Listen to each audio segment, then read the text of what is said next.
Welcome to the latest episode of 5 on the Floor on the 5 Reasons Sports Network. Thanks for joining us on your favorite podcast app. We're on Podbean, Spotify, Google Podcasts, also Apple Podcasts, and you can find us on Dash Radio every single weeknight at 7 p.m. on their Nothing But Net channel. Also, check out the 5 Reasons YouTube channel. You can check out the post-game stream after you listen to this. If you haven't heard it yet, they had more than 600 people watching at one time tonight right after the game, so make sure you check out the rest of our group there. Also, if you don't know, we do Before Floor an hour before every game, and Greg and I are on every episode of that. So make sure you get that. That's with Brady, Jonathan, and Ricky as well. And 5reasonsports.com. Brady's latest takeaways are up. We do not have a paywall. Check out the great sponsors of the 5 Reasons Sports Network. If you're going to trade shows, maybe you're going this weekend, you want to check out what they're doing there. Well, you can hire somebody for your business that'll do an even better job than any of the other booths that you see. And you get a free booth rendering if you mention 5 Reasons. It's everythingtradeshows.com. That's everythingtradeshows.com. They're based right in Fort Lauderdale. So many of our sponsors, of course, are local. We appreciate when you support them. And this is a great company. The phone number is 954-791-8882, 954-791-8882, or everythingtradeshows.com. They'll handle everything. It's a one-stop shop: the logistics, the booth, the graphics, the furniture, the flooring, even some tips to get you noticed. Again, trade shows are back. You want to make sure that your business looks good. Go to everythingtradeshows.com or call, ask for Chris, 954-791-8882. And now, from FTX Arena, tonight's episode. 5 on the floor, ride for my dogs. Where here's the thing, you can check the score. Hustle hard, couple scars, wearing rubber frauds. Just like Butler said, you in trouble, y'all. Kept the floor playing, got it all banned. Y'all seen the block, stop with one hand. And Pat we trust, it's power, have the guts. We're here to bring the heat, y'all can hang it up. Welcome to 5 on the Floor, a daily insider show on the Miami Heat and the NBA, featuring Ethan Skolnick, Greg Sylvander, and Alex Toledo, plus others from the 5 Reasons Sports Network. Ethan Skolnick back on 5 on the Floor. I'm actually sitting here with Alex Toledo. You can follow him at Tropical Blanket. We're sitting in the visiting interview room tonight after the Miami Heat win against the Charlotte Hornets. They pretty much led this one wire to wire tonight. They finished 114-99. Got a little dicey there in the third quarter. They gave up a big lead, but they ended up pulling away. Some of the numbers tonight: Jimmy Butler, 32 points, 10 rebounds, 5 assists, and a steal and a block. Bam Adebayo, on a night that his jersey from the Olympics is raised to the rafters, 26 points, 19 rebounds, a couple assists, and 2 steals. 26, 5, and 6 for Tyler Hero. Some production from Max Strus, a couple of threes off the bench. Markieff Morris with 8. Duncan Robinson, we'll talk a little bit about him, struggled but finished with 10. Kyle Lowry, just 4 points, 2 of 10 from the field, but did have 6 rebounds, 5 assists, contributed in other ways. And one of the ways he contributed, here's how the point guards did for Charlotte tonight. LaMelo Ball, 2 for 14. And even more significantly, this is another Heat killer who's gone down against the Heat recently. We saw it happen to Terrence Ross and to Patty Mills the past couple of games. The latest, Ish Smith, 2 of 9 from the field. So the point guards for Charlotte, 4 of 23. But the biggest thing is Charlotte came into the game with the top offense in the league. They came out scoring just 99 points. But what we're going to talk about today, we've talked about the defense a lot. We've talked about the offense. We've talked about certain players. We're going to talk about intelligence today, because that's what's coming across with this team. And Alex, Eric Spoelstra said something tonight, and it's just like I'm sitting there and it's bringing me back to like 2012. Okay. He just kept talking about the collective IQ of this team. Jimmy Butler, Kyle Lowry, how well they read the game. But then you're watching the young guys do it, okay, on both ends. Bam Adebayo tonight, and when I asked him about this, he referenced what D. Wade told him 3 years ago. Let the game slow down for you a little bit, right? You don't have to go quick all the time just because you're a big guy. You can let it slow down and try to dunk it, and you're seeing him do that. He had 5 dunks tonight that I think he would have tried to roll the ball up quickly and throw up a layup in previous circumstances. And then Tyler Hero, the ability to read the game when a play needs to be made. He even talked afterwards, Alex, about this idea of at the end of a quarter, which he made another shot at the end of the half tonight, that he knows 1 dribble per second. He had 3 seconds, 3 dribbles, makes the shot. This is a really intelligent basketball team. Shooting comes and goes. Intelligence doesn't. It's a really good point, and I like that you mentioned that this team hasn't really been talked about like that since the big three Heat teams. And I remember you would say that a lot back then on the radio as well. And you would make that point about just the collective IQ of a team. And you're really seeing it transpire on the court just because I feel like, they're constantly screening for each other, constantly moving the ball. They know where to be in every spot on defense. The multiple efforts are there on every single possession. They're constantly covering up for each other no matter what the scheme is. And it's really just it's flowing, right? Like the game, it never stops, even though, a couple guys on the team might have reputations on offense of guys who maybe don't move the ball enough. And we talked about that while watching the game, whether it be like, I don't know, Tyler or Markieff Morris. While they're out there playing, those guys are moving the ball. They're not keeping the ball and really slowing things down at any point. I just think like the way that they're constantly looking for each other and covering up for each other on both ends of the floor, it really does show the team that it's just smart as hell. And I think that's one of the biggest reasons why they've gotten to this quick a start. It's like they've really meshed together, knowing how each other plays and understanding each other's best strengths and where to be. It's just, it wouldn't be happening this quick if this team wasn't so smart. I think the point you make there is critical. They understand each other's strengths. I think they also understand each other's weaknesses, right? And I think we've seen that. And it is in the way that they're able to go to certain players during certain periods of the game and exploit a mismatch, right? So sometimes it's a specific play. Sometimes it's the hit-ahead pass from Lowry to Bam that allows Bam to kind of work on a smaller defender before the defense has time to get the right guy on him, right? So sometimes it's that. But you can also see, like you said, them shading on defense to protect the weakest player defensively or offensively to go to the guy who's hot. Okay, Jimmy had runs in this game. Bam had about a 6-minute sequence, which literally should be his all-star audition tape. Okay, he did everything. He screened, he rebounded, he dunked twice, he made a jumper. But it's just like there are certain stretches they have guys who can take over periods of the game. And again, it is early. They're 4-1. I know the one loss was against Indiana, so people are without Lowry, so people are sort of throwing it out. But when you look at the fact, and we'll talk about this in the second half of the episode, that they have shot the ball so poorly from deep, and they're still doing this. And again, some of what they're doing, this ability for one guy to take over and have a run, is big three like the old big three. It's okay. You knew Chris Bosh had it going, and they would find a way. It took them a couple of years. They would find a way to ride the hot hand with Dwayne, with LeBron.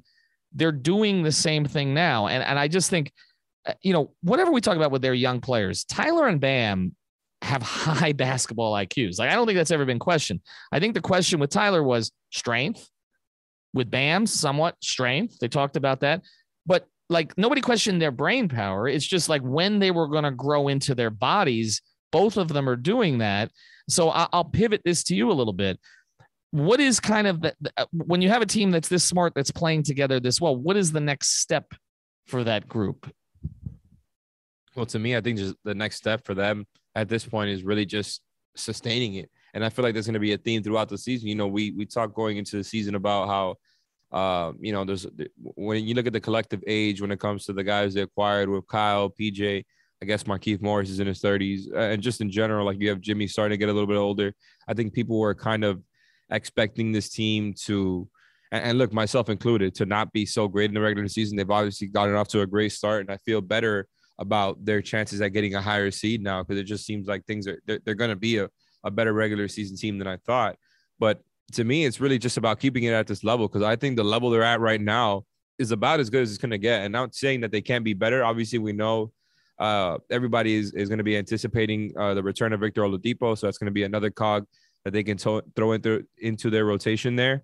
But really, like, you're dominating the league in defensive rating right now. You got to sustain that. And like I think they're going to. I think they're going to be a top 5 defense at minimum all season. I wouldn't be surprised if they stay in the top 3 the whole season. I just think right now the offensive production, sustaining it. And I know we're going to talk about this too with the 3-point shooting. Just like, I think that's going to go up, right? That's just the way the 3-point shooting works, especially with guys like Lowry and Duncan, who are such proven snipers in different ways. Like, I just think it's going to come back up. But everything else they're doing on offense, sustaining it, right? Like keeping those guys in the positions that they've been put in. And another comparison that just came up, a team comparison that I was thinking about just now as you were talking was, and this is one I don't, it's with a heavy heart that I make this comparison. The '08 Celtics or the 2010 Celtics, whichever one you want to say, that was in the finals, just like one where Lowry is almost in that Rondo role, right? Where, not to compare Tyler Hero to Ray Allen, but it's just like he's making the three best players better, Butler and elite Pierce, defensive teams. Butler and Pierce, Bam and Garnett, right? That's a comparison I don't think Heat fans want to hear you make. But you look at those top four, there are similarities there. There's no question about that. The other thing I wanted to mention to you too, you talk about emotional. We talk about just pure intelligence. This team has emotional intelligence too, where, and people tweeted this at us, this is not a game that last year's Heat team might have won. Oh, right? No. Team makes right. It's an L. But that's the thing. Team makes a run at them, and they wouldn't have sort of settled themselves to get it to the right person, the right people at the right time to get it back. And this team, they don't seem to panic. And again, the only game that they panicked a little bit was the game they couldn't rely back on Kyle. But there's a certain calmness about this team when he's out there. Like, it's going to be okay. And that is another kind of big three trait. Like, even when games would get away from them in the postseason, okay, or whatever.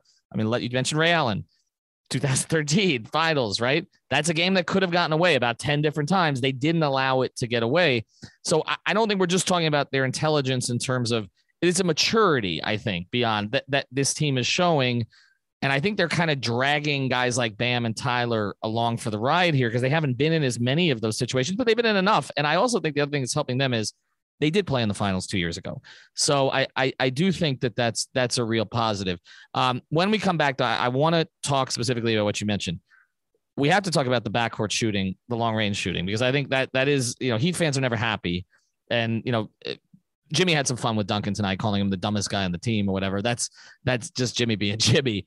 But I also think that we need to kind of focus on the fact of, like, are we concerned? So we're going to do that here in a second. Before we do, I want to tell you about another great sponsor, 5 Reasons Sports Network. You got to go to Therapist Preferred for your CBD, a CBD company founded in 2019 by a physical therapist to maximize performance and recovery for active people. 100% THC free and third-party lab verified. All the products made in the U.S. with cutting-edge technology from organically grown hemp. This is how you get it, okay? Whether you want the CBD sports cream, the tincture, the strawberry lemonade gummies, the green apple gummies, you can get all of it there. Check out the site. Use the code 5RSN. Use that code 5RSN and wipe 25% off your order. It's significant, and you get free shipping. So go to therapistpreferred.com for all your CBD. Use the code 5RSN.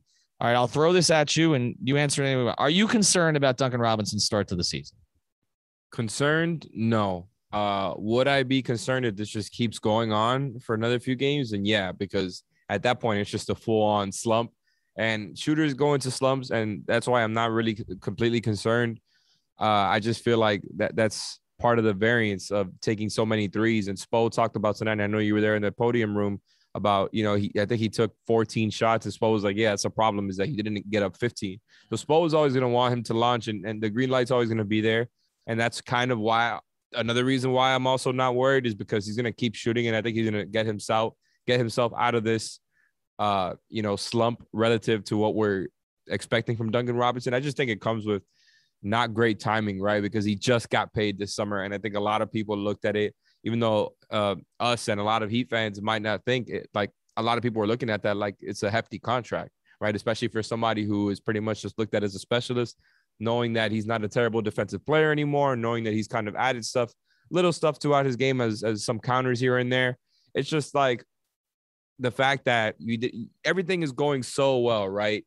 Except the shooting of Duncan and Kyle Lowry. So to me, and we talked about this as well while watching the game, it's like, it just makes me feel more optimistic because they're just running off these wins and having the best defensive rating and best point differential in the league and just looking like everything is going well, despite their two best shooters not hitting a lot of threes. And I think it really speaks to the huge dramatic change in game style and shot profile that they've taken from the past couple of seasons to this season, where they're really relying on, and I know I'm going to sound like I'm going to really just say this all season, but it's just such a huge difference when they're constantly playing in the mid-range. They're constantly getting to the rim. They're getting to the free throw line over and over. They're obviously rebounding at a high level, defending at a high level, not turning the ball over as much as last season. We haven't brought that part up. I last time I checked it, they were not anywhere near the bottom of the league in turnovers like they were for all of last season. All those little holes have been fixed, and as a result, that reliance on the three that we were kind of bemoaning for the past season and a half or so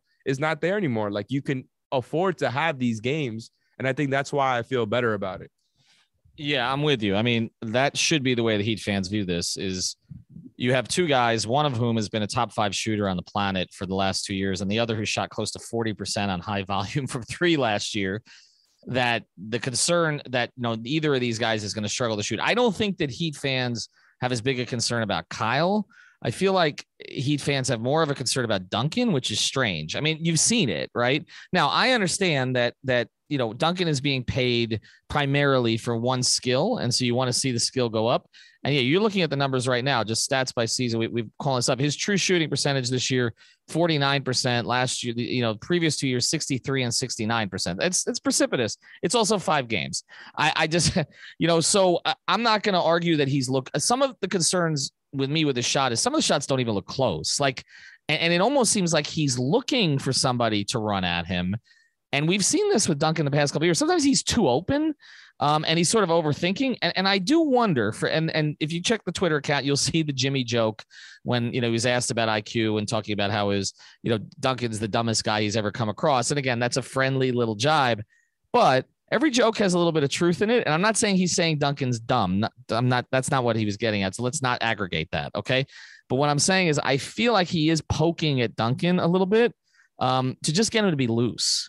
Right. Like it looks to me like Duncan is tight. Okay. Maybe it is because they're not running the same actions as last year. We've talked about it, or not as often. Right. Or maybe it is the contract and the pressure to succeed on a team like this. He just looks tight. He looks like when he has too much time to think, the shots are not going in. He's actually looked a little better as a roller. He's looked a little better as a cutter than he has sort of shooting from deep. But I think we're going to look back at this in about 3 weeks and say, what was everybody worried about? I think there's a 6 3-point game in his near future, and he's going to be fine. As far as Kyle goes, he has made a concerted effort to take a step back. And then I think what's happening is, and his true shooting percentage you're looking at, he's at 40% this year, down from 60 and 60 the previous 2 seasons. I think him taking a step back has gotten him out of rhythm with his shot a little bit. That's what it looks like to me. It looks like he doesn't really want to shoot. He wants to do everything else. And so when he does shoot, about Kyle too. I know, that's what I'm saying. That's what I'm talking about. That's what I'm talking about. Maybe you could say it about him and Duncan. And Duncan. I think both of them. But I do think here's the difference, okay? I think the difference is that with Kyle, they're okay if he doesn't shoot a lot, right? Like if he just keeps doing what he's doing, they're fine. There's a recognition that, and even Bam said it, and he wasn't mentioning Duncan specifically. When he was asked about the 3-point shooting, he said, we're going to need to get some threes eventually because you can't just beat teams with 2s. And he's right. In the modern NBA, you're going to have to. So they got to get Duncan right. Did you make anything of the fact, and we'll close here, that Max Strus closed? Because now Tucker didn't close, so Hero was going to be on the floor. You knew that. But Strus closed over Robinson. He hit a 3 late, played solid physical defense. I thought he did a nice job tonight. I think they want to get him going too. But it was not like a 6-point game at the end. It was like a 12 to 14, 16-point game. So I don't feel like it was a true closing situation, but still it was interesting. He didn't go back to dunk. It was definitely interesting. Like, I wasn't expecting that. And like you mentioned, it wasn't exactly a closing situation where they had to maybe put out their best guy. So maybe you won't see Strus in a situation like that. I do still think it's interesting though, because like I would have expected Duncan or Tyler, right? I wouldn't have even. Tyler was out there. Yeah, Tyler was out there, but it's almost like, I don't know. I wasn't really expecting Strus to even really be in this conversation right now because like, I think he's good. I think he's a rotation player. This is not to talk down on him in any way. I just haven't seen him like stand out to that point where it's like, okay, yeah, you got to keep him in the game as a closer. He was fine. He was good out there. And I agree with you. I think he's just more physical and more athletic than Duncan when it comes to the defensive end of the floor. So maybe that's why he had him out there. Also, the Hornets are just a much smaller team. Many times when Plumlee wasn't on the floor, they're not playing a traditional 5, just kind of having PJ Washington and Miles Bridges as their 2 quote unquote bigs up there. And this is maybe a lineup where you could go smaller. This is a matchup where you could go smaller and go Strus out there. And I still think we're in the beginning of the season and things going so well. Spo has some time, right? Like he has time to play around with some stuff that he might not usually throw out there if games are a little bit closer. So I'm all for it. I think Strus is going to be a part of the rotation all season long. And I feel good about the way he's looked so far, even though he hasn't, gone off in any game yet. I just think like that's another weapon and another testament to what we talked about as far as the lineup versatility that they're going to have this season, right? Although we may not see Strus close ever, just like the fact that they have a lot of different guys that they feel they can throw and a lot of different lineups they can go with, whether big, small, defense, offense. This is just another kind of, I think, example of that theme. Yeah, and Strus did make a big three tonight. And again, the game never got that close, but there was a moment that they needed a shot. He made the shot, and I did think he played pretty well fitting in. And again, here's my thing to Heat fans as we close.